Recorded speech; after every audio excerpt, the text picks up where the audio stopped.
माननीय supreme court के 7 न्यायाधीशों की संवैधानिक पीठ द्वारा अभी हाल ही में 1 अगस्त 2024 को देश में अनुसूचित जाति व अनुसूचित जनजाति के आरक्षण के संदर्भ में जो एक अति महत्वपूर्ण निर्णय दिया गया है, तो उसके संबंध में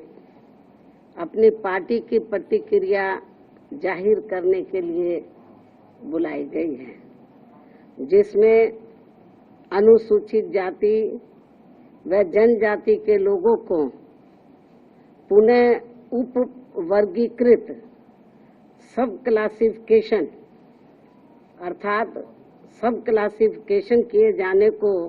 मान्यता प्रदान की गई है, जिसको लेकर और भी बहुत सी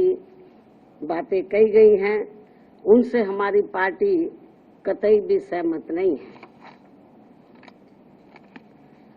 और इस संबंध में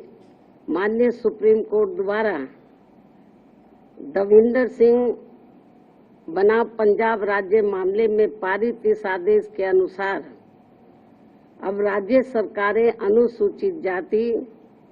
व जनजाति की सूची के भीतर आरक्षण के लिए उप वर्गीकरण अर्थात नई सूची बना सकेंगी, जिससे फिर अनेकों समस्याएं उत्पन्न होंगी। और अब माननीय सुप्रीम कोर्ट ने अपने 1 अगस्त 2024 के इस निर्णय से 20 वर्ष पूर्व दिया गया निर्णय, जो सन 2004 में 5 न्यायाधीशों की संवैधानिक पीठ द्वारा ईवी चिन्नैया बनाम आंध्र प्रदेश राज्य में दिया गया था, तो उसको पलट दिया है, जिसमें अनुसूचित जातियों व अनुसूचित जनजातियों के भीतर किए जाने वाले वर्गीकरण को मान्यता देने से इनकार कर दिया गया था। और ये भी कहा गया था कि अनुसूचित जातियों व अनुसूचित जनजातियों के भीतर उप वर्गीकरण नहीं किया जा सकता है, क्योंकि वे एक ही समरूप अर्थात समान वर्ग में आते हैं। माननीय सुप्रीम कोर्ट ने वर्ष 2004 के अपने निर्णय में ये भी कहा था, चूंकि अनुसूचित जाति और अनुसूचित जनजातियों के लोगों ने जो अत्याचार सहे हैं वह एक वर्ग और एक समूह के रूप में सहे हैं, तथा यह एक बराबर का वर्ग है, जिसके भीतर किसी भी प्रकार का वर्गीकरण करना उचित नहीं होगा। माननीय सुप्रीम कोर्ट ने अपने 2004 के निर्णय में ये भी कहा था कि अनुसूचित जातियों और अनुसूचित जनजातियों के भीतर किसी भी प्रकार का उप वर्गीकरण भारतीय संविधान की मूल भावना के विपरीत होगा। माननीय सुप्रीम कोर्ट ने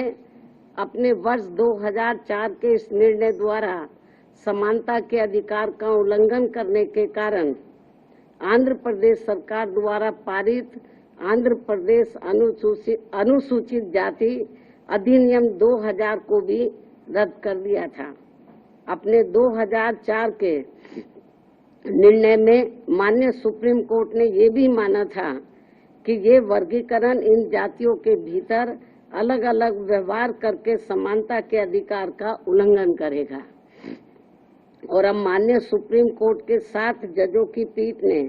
1 अगस्त 2024 के निर्णय से सन 2004 के निर्णय को पलट दिया है, जबकि इस निर्णय से अनेकों मतभेद उत्पन्न होंगे।